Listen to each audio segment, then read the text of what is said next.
Hi பிரைஸ்லா எனக்கு பிரியமான சகோதர சகோதரி. ஐயோ வாய் வளரிடுச்சு. ஹாய் பிரைஸ்லா அங்கேயாண்டா பார்த்தேன். ஐயோ ஹாய் பிரைஸ்லா எனக்கு பிரியமான சகோதர சகோதரிகளே, இந்த வீடியோ உங்களுக்கு தான். ஞான ஸ்நானம் அப்படின்றது தான் இன்றைக்கி உள்ள டாப்பிக்கு. இந்த ஞான ஸ்நானம் அப்படின்றது சபைகளில், சர்ச்சுகளில்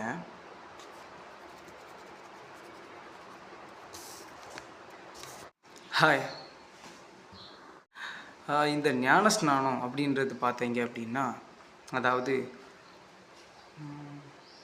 என்ன சொல்கிறது, ஹாய் எனக்கு பிரியமான சகோதர சகோதரிகளே, இன்றைக்கி என்ன டாபிக் அப்படின்னு பார்த்தீங்கன்னா ஞான ஸ்நானம். இந்த ஞான ஸ்நானம் அப்படின்றது சபைகளில் பிதா குமாரன் பரிசுத்த ஆவியின் பேராலே நீருக்கு அப்படின்னு சொல்லி